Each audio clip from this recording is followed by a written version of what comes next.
20 degrees below zero. January 80 to 81, the hard winter was killing Dakota territory, and inside the Lindquist cabin, 5 people pressed together within arm's reach of their single fireplace while frost climbed the far walls. Their water bucket had frozen solid 3 ft from a blazing fire. But 20 ft away, in the cabin everyone had mocked, widow Ingred Jansen's 3 children played freely in every corner. The thermometer on her center beam read 54 degrees. The settlement had laughed when she spent her summer hauling stone for a second chimney. Now their children shivered while hers moved through warmth that reached every wall. This is the story of how one woman's defiance defeated the coldest winter on record. The wind screamed across the Dakota prairie at below zero. Inside the Jansen cabin, smoke rose from both ends of the roof. Anna stirred oatmeal at the eastern fireplace while her brother Carl stacked kindling at the western one. Their mother moved freely between them, checking the fire at one end, adjusting blankets at the other, never once huddling in a single spot. 20 ft away in the Lindquist cabin, a family of 5 pressed together within arm's reach of their single hearth. Frost climbed the far walls. The water bucket had frozen solid 3 ft from a blazing fire. The children slept in shifts, rotating positions, to share the warmth closest to the flames. Across the settlement, it was the same story. Families crowded into warm zones no bigger than a horse stall, while half their homes sat empty and freezing. Ink turned ice in bottles. Breath formed crystals on beards and braids. The hard winter of 1881 was killing the weak and breaking the strong. But in the 2 chimney cabin, little Marcia played with a corn husk doll in the corner farthest from either fire.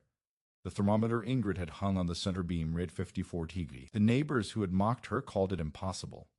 The preacher who had told her to give up and go east called it vanity. The old-timers who had warned her she was wasting precious summer labor called it foolishness. The cold called it nothing at all. The cold simply failed to reach the corners of her cabin. But 18 months earlier, Ingrid Jansen had stood before a plot of raw Dakota prairie with 47 in-laws, 3 children under 12, and a dead husband's memory. The neighbors, who now envied her warmth, had laughed when she started hauling fieldstone for a second chimney. The letter arrived in April of 1879, 6 weeks after the ground thawed enough to bury Ingred Jansen. Ingrid's sister in Minnesota had written 3 pages of careful penmanship that all said the same thing. Come home. Bring the children. You cannot possibly survive alone. Ingrid read it by candlelight while her children slept in the half-finished sod house Eric had started 2 summers before. The walls were dirt. The roof was canvas stretched over poles. The floor was the same frozen ground that now held her husband. She folded the letter and set it in the fire. The homestead claim was in Eric's name, but the Homestead Act let widows continue their husband's work. 5 years of residence, a permanent dwelling, cultivation of the land. Eric had completed 2 years before the influenza took him. Ingrid had 3 years left to prove up the claim or lose everything. Everything in this case meant 60 acres of Dakota territory that would be worth something someday. It meant the future she and Eric had crossed an ocean for. It meant a place that belonged to her children instead of some landlord in the old country. She looked at Anna sleeping with her arms wrapped around Carl, at little Marty curled in a ball with her thumb in her mouth. They were 8 and 5, old enough to remember their father, young enough to forget if she took them back to Minnesota to live in her sister's charity. The sod house leaked when it rained. The canvas roof bellied with snow and threatened to collapse in winter. They had survived 2 years in it, only because Eric had been there to patch and repair and rebuild. Now, Eric was in the ground, and winter was 7 months away. She needed a cabin, a real cabin with log walls and a solid roof and a stone fireplace. The kind of cabin that proved to the land office she meant to stay. The problem was that Ingrid Jansen had 47, no husband, no brothers, and no one within 50 mi who would work for a widow on credit. Gus Lindquist arrived on horseback 3 days after the funeral. He was Swedish, 10 years in Dakota, and he had buried 2 wives and raised 4 children alone before marrying a 3rd time. If anyone in the settlement understood Ingrid's situation, it was Gus.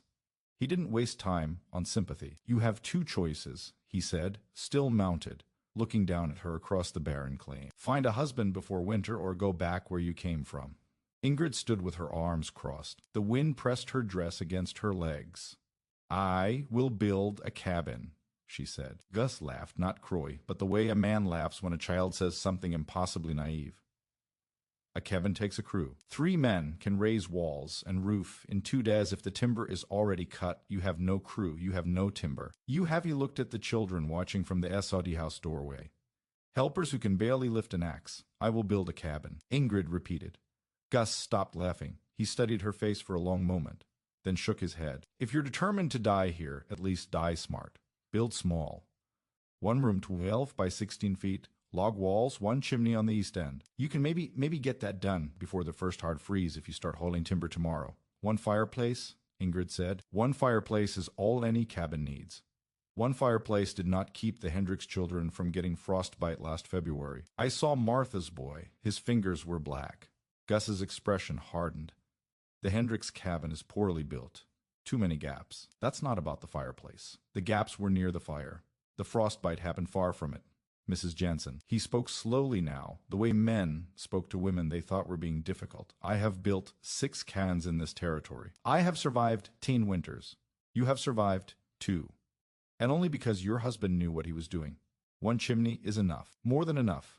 You don't have time for fancy ideas. You'll have snow on your heads before you finish 1 chimney, let alone 2. He turned his horse. Build small, he called over his shoulder. Build fast. Worry about comfort after you survive. Ingrid watched him ride away. The wind cut through her dress. Anna appeared at her elbow. Mama, what will we do? Ingrid looked at the endless grass, the distant line of trees along the creek. 2 miles away, the field stones scattered across the prairie in every direction. Glaciers had left this stone 10,000 years ago. It was free, it was heavy, and there was enough of it to build 100 chimneys. We will haul rocks, she said. The idea had come to her in March, 2 months before Eric died. A blizzard had trapped them at the Hendricks cabin for 3 days. 4 families, 16 people, crowded into a single room with 1 fireplace roaring at the eastern wall. Ingrid had watched the children. The ones closest to the fire sweated and complained. The ones banished to the far end shivered under every blanket the household owned. Martha Hendricks rotated them in shifts like logs, so no one froze while no one overheated. The cabin was 20 ft long. The fire heated perhaps 8 ft of it. Half the shelter was barely shelter at all. Ingrid had thought of her grandmother's house in Norway. 2 stoves, 1 at each end, the whole space warm enough to walk through freely. Her grandmother had said something once, a phrase Ingrid hadn't understood as a child. Heat should reach every corner. A house with cold corners is only half a house. In the Hendricks cabin, watching children shiver 10 ft from a blazing fire. Ingrid had finally understood. She'd said nothing to Eric. He was already coughing by then, the sickness settling into his chest. A week later, he couldn't rise from bed. 3 weeks later, he was dead, but the image stayed with her. 2 heat sources overlapping warmth. A cabin where her children could move freely instead of huddling like animals.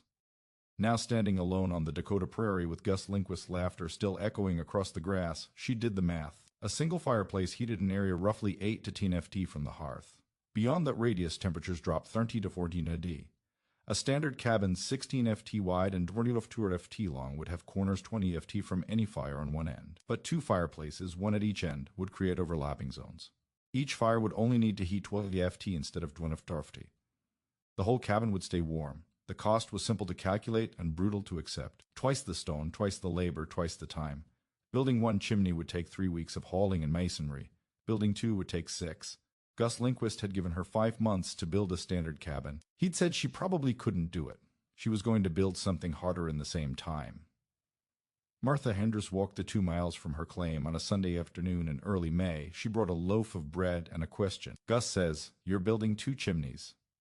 Ingrid was sorting field stone by the pile she'd started near the sod house. Her hands were already raw. She had hauled 6 loads in the past week, 300 lbs at a time, on Eric's wooden sledge, dragged by their single draft horse. Gus talks too much. Martha sat on a large stone and unwrapped the bread. She was 28 years old, a widow herself for 3 years now, with 4 children who had survived and 2 who hadn't. She had more right than anyone to tell Ingrid what a widow could and couldn't do. 2 chimneys means twice the firewood, Martha said. Can you cut enough for 2 fires all winter? Can your children? Ingrid set down the stone she was holding. It weighed perhaps 40 lb. Smooth on 2 sides, rough on the others. Good for the inner wall of a hearth. 1 fire in a single chimney cabin burns all night to keep half the room from freezing. 2 fires in a 2 chimney cabin can burn lower because the heat overlaps. I may need more wood, but not twice as much. Martha broke the bread and handed half to Ingrid. You've thought about this. I've thought about nothing else. And if you're wrong, Ingrid ate the bread slowly. It was good bread. Better than anything she'd made since Eric died. If I'm wrong, my children freeze in the corners like everyone else's children. No worse than if I'd never tried. But you'll have wasted your summer on stonework when you should have been storing food. Martha's voice was gentle but firm. What good is a warm cabin if your children starve? The question hung in the air. Anna had stopped her work nearby, listening. Carl was watching from the Esod house doorway. Ingrid swallowed the last of the bread. What good is a full larder if my children freeze half the night? She asked. I watched your boy's fingers turn black, Martha. I watched him cry while you held them near the fire, trying to bring the blood back. That was in February. By March, he couldn't hold a spoon. Martha's face went still. I don't say this to wound you, Ingrid continued. I say it because I cannot stop seeing it. One fireplace is not enough. Everyone tells me I'm wrong, but everyone's children shiver through the winter. I would rather gamble my summer on stone than watch Martha's fingers turn black. Martha stood. She brushed crumbs from her dress. I hope you're right, she said. I truly do, but this winter the old-timers are worried. They say the animals are acting strange, muskrats building their lodges higher than usual. Geese leaving early. She walked back toward the path that led to her claim. A hard winter is coming, Ingrid. I feel it in my bones. I hope your 2 chimneys are ready for it. She didn't look back. Ingrid returned to sorting stone. The pile was growing. 6 loads hauled. 50 more to go. Reverend Thomas Caldwell rode the circuit once a month, bringing Methodist gospel to the scattered settlers of eastern Dakota Territory. He was a thin man with thin lips and thin patience for anyone who questioned God's natural order. God's natural order, in Caldwell's view, put women in homes and men in the field. Widows belonged back east with family or remarried as quickly as decency allowed. Or, if they insisted on stubbornness dependent on the charity of Christian neighbors, a widow building her own cabin was an insult to Providence. A widow building 2 chimneys was an abomination. He came to Ingrid's claim in late June after Sunday services at the Lindquist homestead. She was laying the foundation stones for the eastern chimney when she saw his horse approaching across the grass. She did not stop working, Mrs. Jansen. He remained mounted, looking down at her. Several members of our community have expressed concern for your welfare. My welfare is fine, Reverend. This project of yours, he gestured at the half-built cabin, the rising mound of stone, the children hauling smaller rocks from a pile 30 ft away. 2 chimneys on a widow's cabin. It borders on pride, Mrs. Jansen. Pride goeth before fall. Ingrid set a stone into place and reached for another. I have children to keep warm, Reverend. Pride has nothing to do with it. Your sister in Minnesota has written to me. Caldwell's voice sharpened. She has room for you and the children. A proper home, a place where you wouldn't need to destroy yourself with labor meant for men. My sister can keep her room. This is our home, your husband's home, your husband's claim. Your husband is dead, Mrs. Jansen. God rest him. But there it is. A woman alone cannot what? Ingrid straightened and faced him. Her hands were caked with dried clay mortar. Her dress was stained with sweat and dirt. Cannot haul stone. I have hauled 2 tons already. Cannot lay a hearth. The foundation is behind me. Cannot survive. I have survived 34 years, Reverend. 2 of them on this prairie without the world's permission. Baldwell's face flushed. Come spring, he said quietly, you'll be begging passage back to Minnesota. And when you do, remember that I offered you Christian charity, and you threw it in my face. He turned his horse and rode toward the western horizon. Anna appeared at Ingrid's side. Mama, why is the Reverend angry? Ingrid picked up another stone. Because I didn't do what he told me. Will God punish us? Ingrid looked at her daughter, 1 year old enough to understand that some men confuse their own wishes with God's commands. God gave us hands, Ingrid said. God gave us stone. God gave us fire. If God didn't want us to build, he would have given us claws and fur instead. She handed Anna a smaller stone. Now help me finish this row before supper. By the middle of July, the first chimney stood 4 feet tall. Ingrid's hands had blistered, split, calloused, and split again. The skin across her knuckles had cracked so deeply it bled when she made a fist. She wrapped them in cloth each morning and unwrapped them each night to find the cloth stiff with dried blood and clay. Anna had learned to mix mortar, 2 parts clay, 1 part sand, water, until it held its shape. Carl had learned to sort stone by size and smoothness, building separate piles for hearthstones, chimney stones, and filler. Even little Marty helped, carrying handfuls of sand from the creek bed 2 miles away. The cabin walls rose alongside the chimney. Ingrid had traded her last gold earrings, a wedding gift from Eric, for help from old Johannes, a Danish bachelor homesteader who lived alone 3 May North. He asked no questions about the 2 chimney foundations. He simply helped her notch the logs she dragged from the creek timber and stacked them into walls. In the old country, he said one afternoon, we had 2 stoves. Everyone did. Your grandmother knew. Ingrid nearly dropped the log she was lifting. "How did you know about my grandmother?"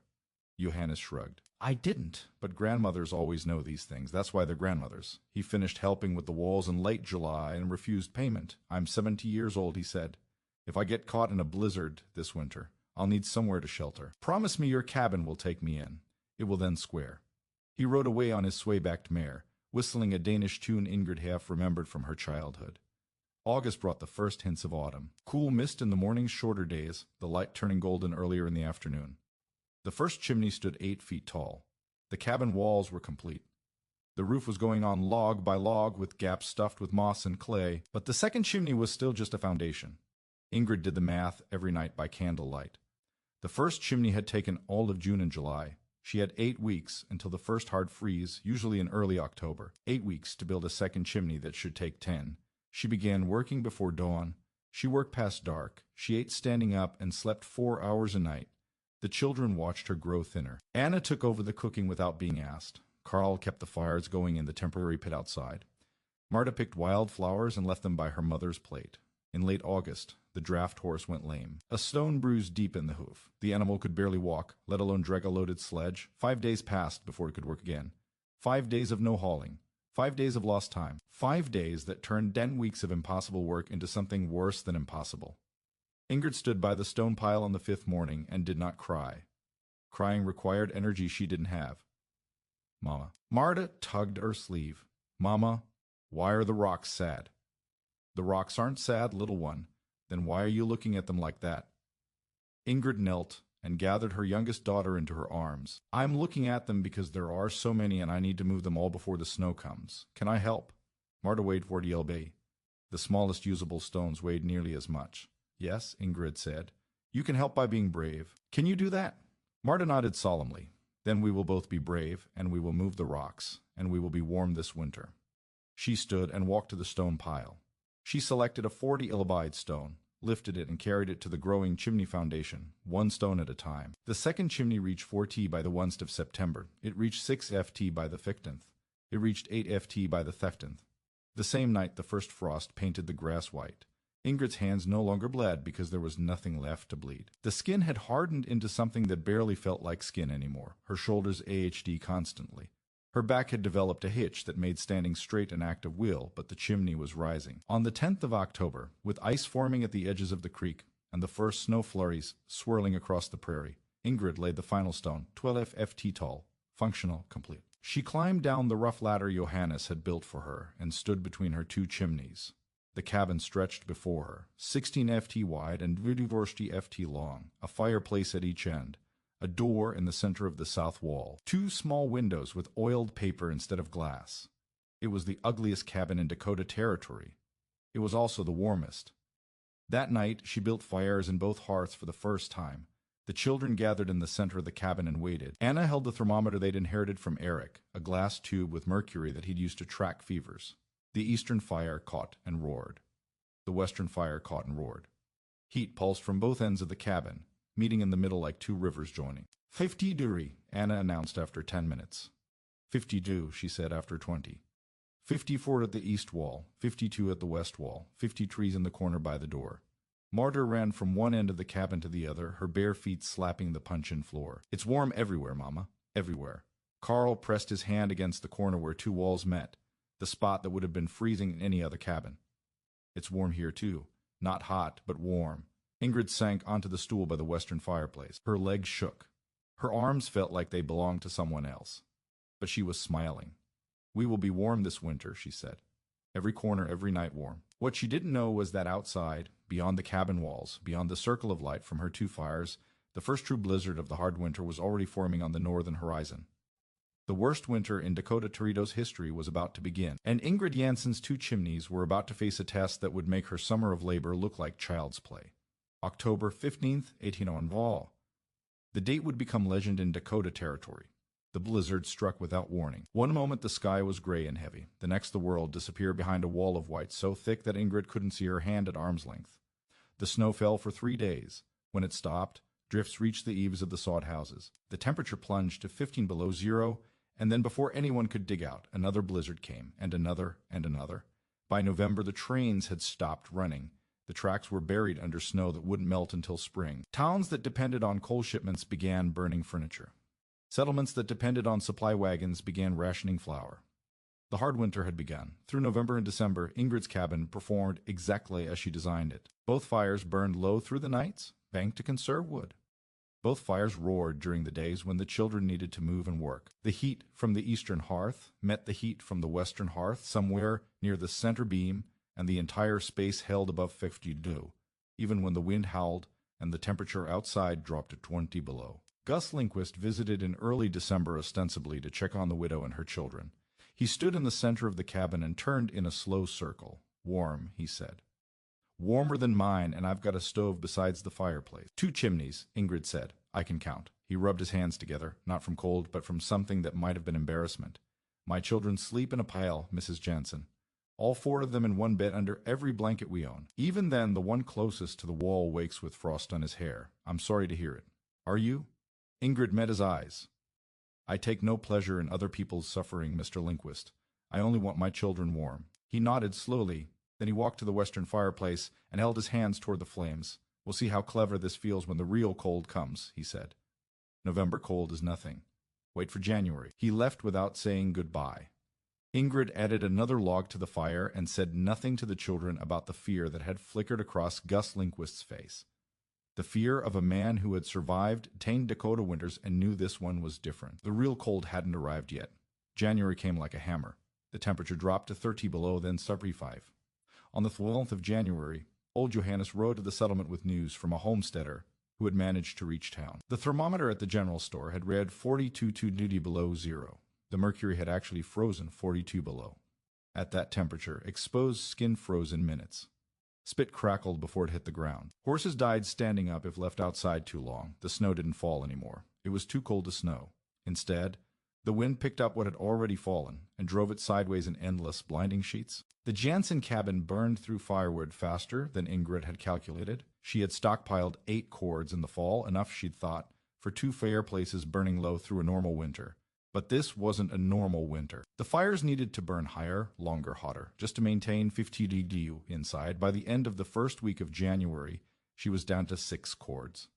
By the middle of the month, 4. She began banking the fires lower at night, letting the cabin drop to 45°, while the children slept under every blanket and quilt they owned. During the day, she burned only 1 fire at a time, alternating ends, keeping the whole cabin merely tolerable instead of warm. It was enough. Barely. And then Marta got sick. The fever came on the night of January 14th. Ingrid woke to the sound of coughing, deep, wet coughs that seemed too big for a 6-year-old body. She found Marta burning hot to the touch, her forehead slick with sweat, her breath coming in shallow rasps. Pneumonia, or something like it, the same sickness that had killed Eric 2 years before. Ingrid built up the western fire until it roared. She moved Marta's small bed as close to the hearth as safety allowed. She heated stones in the coals and wrapped them in cloth and packed them around her daughter's shivering body. Anna appeared at her elbow, pale and frightened. "Is Marta going to die?" "No." Ingrid said it with more certainty than she felt. "But she needs to stay warm, warmer than the rest of the cabin." "What do you need me to do?" Ingrid looked at her eldest daughter, 11 years old, already as tall as her mother's shoulder, already carrying burdens no child should carry. "Keep the eastern fire going. Keep Carl away from Marta. If this sickness spreads, I need you and your brother healthy. Can you do that?" Anna nodded. "Then do it and pray." In a single fireplace cabin, Marta's illness would have been a catastrophe. The whole family would have crowded into the warm zone near the hearth. The healthy children would have slept within feet of the sick one, breathing the same air, sharing the same heat. The sickness would have spread from child to child until the whole household was bedridden and no one could tend the fire. This was what happened at the Hendricks cabin that same week. Martha's youngest developed a fever on January 16th. By the 25th, her oldest was coughing. By the 23rd, Martha herself was too weak to leave her bed. Her husband had died 3 years ago. There was no one to haul wood, no one to keep the fire burning, no one to heat broth or melt snow for water. A neighbor found them on the Finefe Fath. All 5 huddled in a single bed. The fire burned down to coals, frost forming on the far walls. They survived, but barely. Martha's middle child lost 2 toes to frostbite. In the Jansen cabin, the separation held. Anna and Carl lived at the eastern end. They slept there, ate there, kept their fire burning there. Marta and Ingrid stayed at the western end. The 2 groups never mixed. Day after day, night after night, Ingrid watched her youngest daughter fight for breath. She heated stones until they glowed. She boiled water for steam. She made broth from the last of their salt pork and spooned it between Marta's cracked lips. She slept in a chair beside the bed, waking every hour to check the fire, check the fever, check that her daughter was still breathing. On the 7th day, Marta's fever broke. She was weak and pale, and her cough lingered for weeks, but she was alive, and Anna and Carl, at the far end of the cabin, had never gotten sick at all. The two chimney cabin had done more than keep them warm. It had kept them separated. It had contained the sickness to one end of the cabin, while life continued at the other. Ingrid sat beside Marta's bed on the night the fever broke and let herself cry for the first time since Eric's death. On January 28th, word came that old Patterson had died. He was a bachelor homesteader, 63 years old, living alone in a single-room cabin 3 miles east of the settlement. Someone had seen smoke from his chimney on the 26th.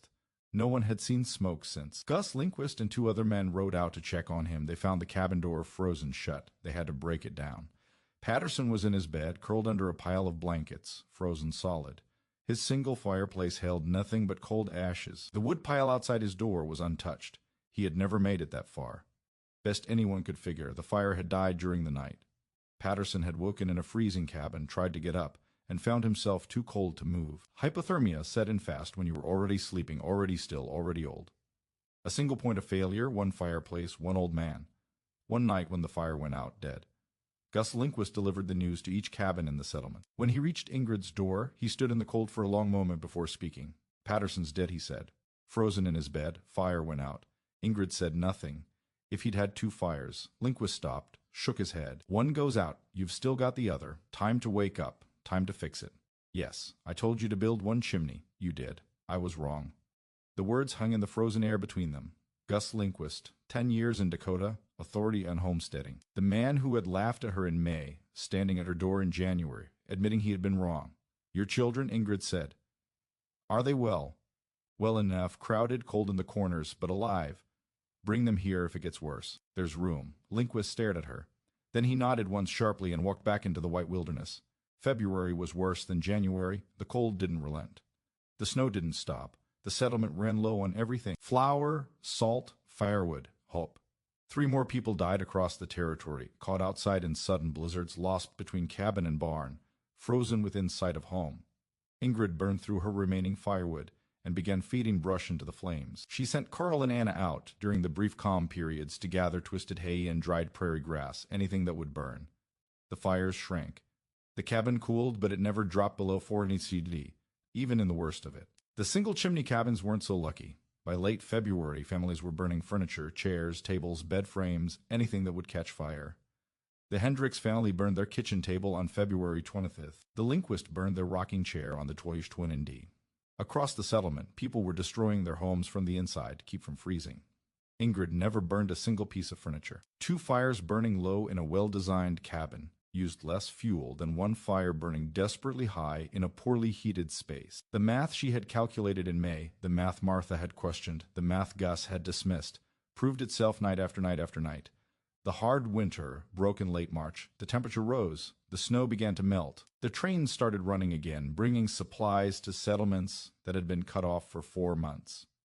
And across eastern Dakota Territory, people began to talk about the widow with 2 chimneys. Martha Hendricks came to Ingrid's cabin in early April when the mud was thick and the world was gray with snow melt.